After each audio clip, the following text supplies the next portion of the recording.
Hello, Brother Ice. It's us, Ryan Israel and Jack Fitzpatrick, your hosts for Chieftain Live, episode number 6. The third quarter is ending tomorrow, and with only one quarter left, the year seems to be winding down. Don't worry about us, though. We don't have senioritis and put together a great episode of Chieftain Live for you today.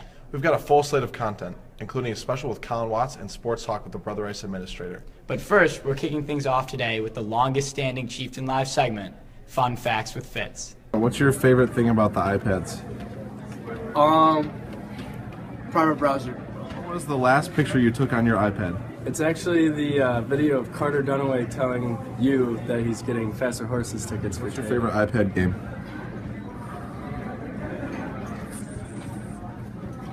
I don't know. This is awkward.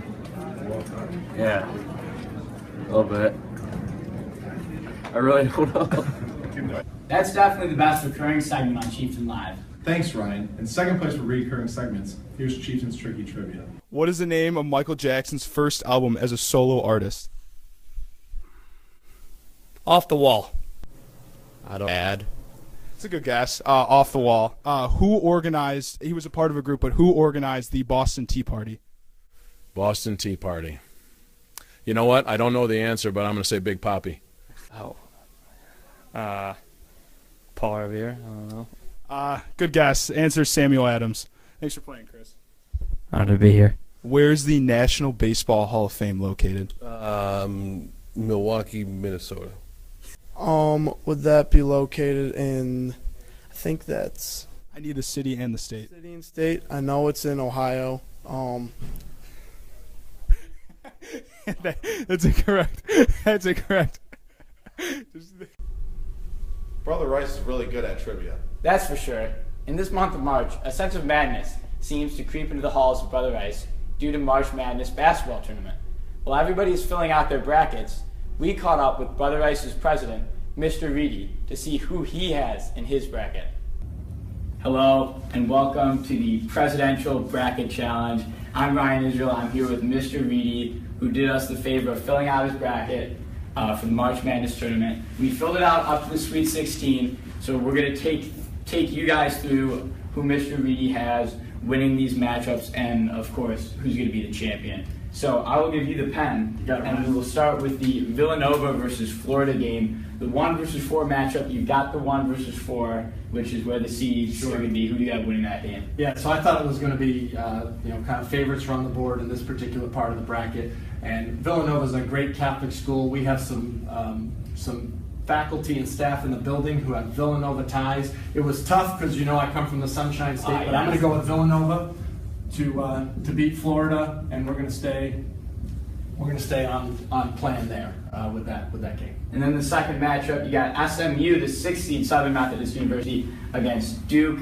Duke obviously a basketball powerhouse. SMU, the 6th seed, you got to make into the Sweet 16. Who do you have winning this? It was hard for me just to even let Duke come this far, I got to tell you, because of the blue and white colors that they wear each and every day. But I have a little bit of respect for their program, but I'm going upset here. We're going to go Southern Methodist to beat Duke, and you might want to mortgage the house on that one. All right, got Huggy Bear over Gonzaga. Then down here you got Florida State University versus Arizona. Obviously two great teams.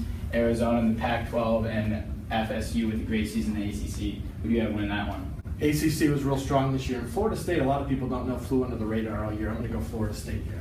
All right. And then you've got Oregon, obviously had a great season. An injury late in the season might affect them in the tournament. And you have Michigan, who obviously the plane crash, the fire, Big Ten tournament, ripping through it. Who do you have winning this match? So we talked about this off camera. This was one where we said, does Michigan make this run and continue it in for a second week, or do they kind of run out of gas and run out of steam? I think Michigan makes a little bit of a run, but Oregon's too strong, and I hate to say it, it's killing me to do it, but I'm going to go with the Ducks over Michigan and let the booing begin. I'm sure I'm getting. Now you got the 2 versus 3 matchup, the UCLA team that's been making headlines the whole year with the Ball family. Who do you have winning UCLA versus Kentucky? So my brother is a huge Kentucky fan, and if I didn't pick Kentucky, I think I'd catch it from him. So I'm going to stay with Kentucky.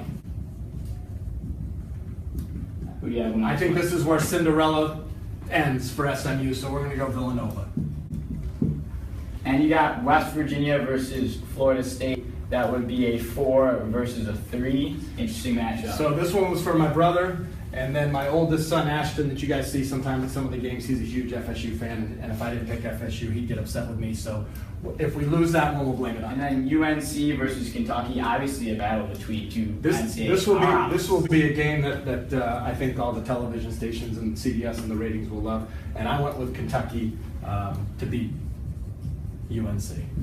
All right. And then in the Final Four, you got Villanova, Florida State, Kansas, Kentucky. Obviously a bunch of really good basketball teams. Who do you have winning Villanova versus Florida State? So I stuck with Florida State. This is going to be our Cinderella run. I mean, a 3 seed, if that counts as a Cinderella. Florida State's going to be my Cinderella this year. And then in the other bracket, I went with Kansas. Who do you have? The final game, FSU versus Kansas. Who's up there as your champion? There was no way I could pick the favorite after my bracket looking this way. So I went with the Seminoles, and I went with Florida State, and hopefully they can bring me home a winner. And then can I do what President Obama used to do? Yes, go ahead. And I'm going to sign that and say, there you go. There's Awesome. your presidential bracket, Ryan. Thank you very much. Right, you're welcome. You can check out this bracket in the Brother Rice ESPN Bracket Challenge created by everybody's favorite Mr. Galley. This will be up there with Mr. Reedy's name on it. You can see how your bracket stacks up against his. All right. Thank you, guys. Thank you. Sports. Brother Rice. Yep, that is true. Now we have a special Chieftain Live segment. This is A Love Story, starring Colin Watts.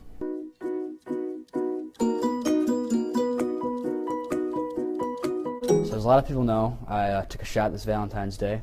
I went over to Marion to ask a couple girls out, see if they would go out with me. I got rejected a lot. No. No. No. I'm good. I don't know you. Oh, thanks.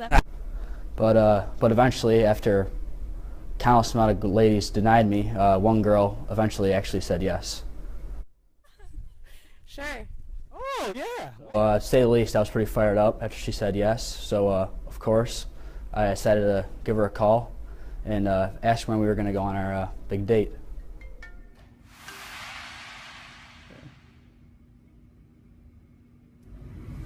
Hey, will you go out with me? No. Oh. Fine. So, she said no, and that was tough. There was a grieving process, I'm not gonna lie. There was a lot of denial, and it really was not good for me at all. So, Watts, you going out with that girl? Yeah, for sure. She said yes. I can't wait. It'll be a good time. I got really, really angry. Even the slightest thing would just get me all riled up. So, hey, Watts, you have that article done by the deadline? Dude, yes. I'll get it done. Just chill out. I also started trying to bargain and convince myself of things. If only I had texted her first, maybe if I just left a voicemail, or if only if I was a little bit cooler, maybe that would have changed her mind.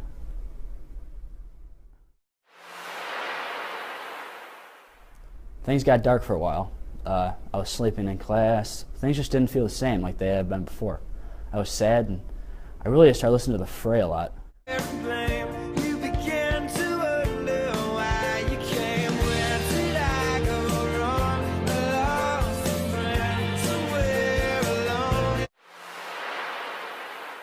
But eventually things turned around, and things got a lot better. The sun seemed to shine brighter, and I was happy with everything.